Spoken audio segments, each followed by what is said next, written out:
Right, welcome to the channel, ladies and gentlemen. This is kind of breaking news. This is the first look at Ghostbusters Afterlife, the official name for the Ghostbusters sequel, I guess. Now, this is, of course, not following on from Ghostbusters 2016.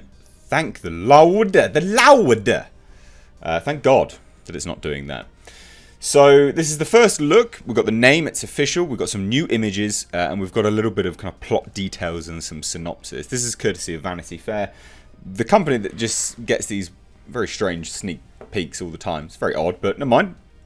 It means that we can take a look at it together, doesn't it? So let's take a look, shall we? I mean, it does state here, look, we've got director Jason Reitman conjures the spirit of the 1984 original in the upcoming film, which focuses on a single mom and her two kids, and allegedly there's another two kids, and then there's like a science teacher and other people kind of work in there somewhere along the line. But let's take a look, right? So hauntings are real. They happen all the time, although not necessarily in a supernatural sense. Regrets about the past, guilt over lost moments, unfinished business. This is kind of setting up the single parent issue. So it says the single mom and her two kids at the center of Ghostbusters Afterlife have all these conflicts, complications, and issues. But on top of that, this family is also dealing with actual free-floating, full torso vaporous apparitions, focused, non-terminal repeating phantasms, and class 5 full roaming vapors. Real nasty ones too, apparently. So we've got confirmation that the a trailer for the July 10th film will debut on Monday, so stay tuned for a reaction to that.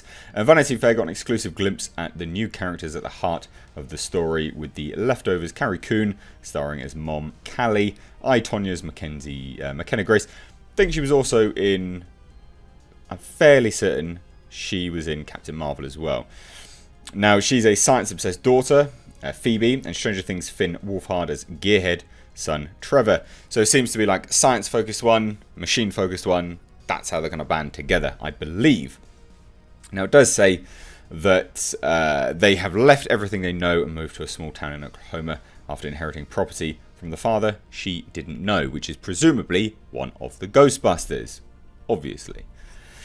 Now, it says director and co-writer Jason Reitman takes over filmmaking duties from his own father, Ivan Reitman, and of course, the abysmal director of 2016, who directed the original two Ghostbusters films and returns for this one as a producer. Afterlife, again, we'll get into the meat of it now, the actual details, is a new adventure that connects back to the Manhattan cross-rip of 1984, Reitman said.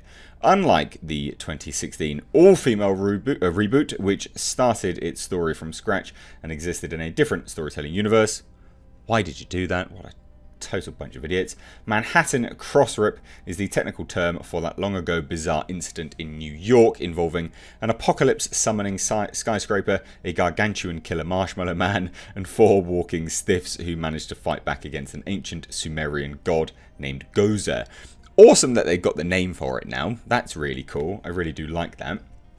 Now, it says that most of the original cast have committed to returning as their classic characters, although it's not clear in what capacity they'll appear. Harold Ramis, of course, died in 2014, and Rick Moranis, who has limited his screen work in recent years, is not expected to reprise his role.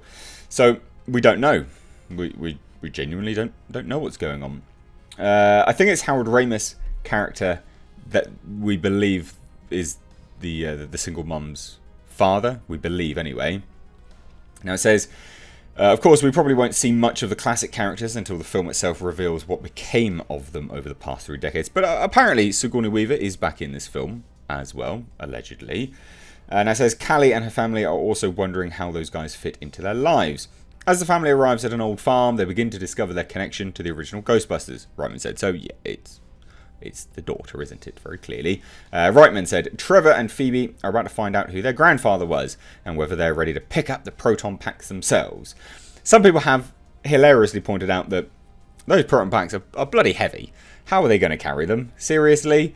But I guess, you know, we've got one which is obsessed with science, and then we've got this, an actual science teacher, we believe. So that's probably how they're going to do it. They're going to get some people involved to kind of help along the way like that as well.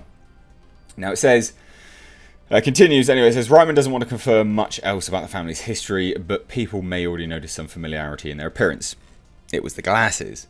It was the glasses. Now it says, in the collapsing barn of their farmhouse, they find an old car, bloomed with rust, hidden beneath a tarp, the retro ambulance turned ghost hunting mobile.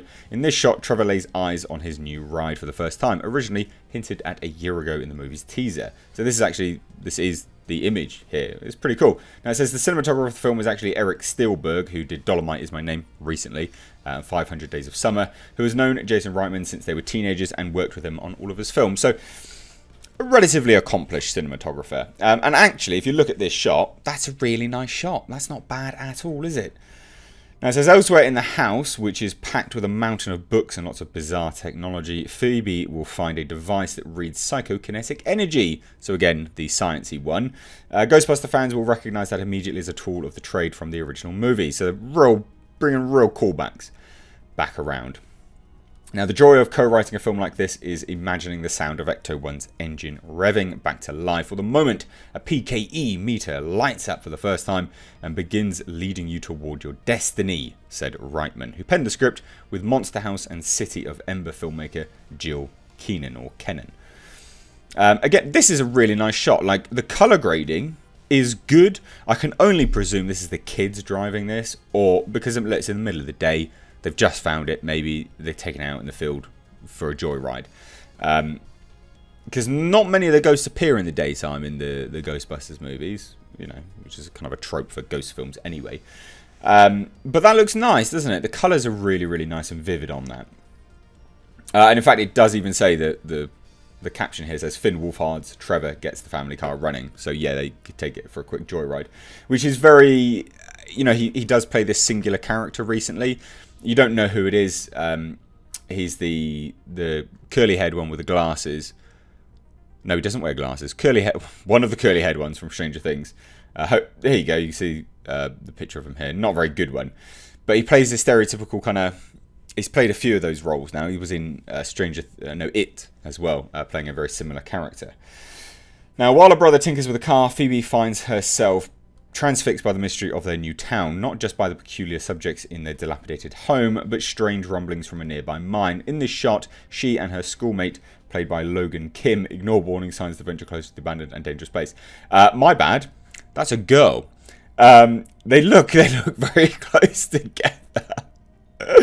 Oh dear. Sorry about that. Trevor and Phoebe may actually know less about the Ghostbusters than anyone. What happened in 1984 is as mysterious to them as Van Halen and Run DMC is to Billie Eilish.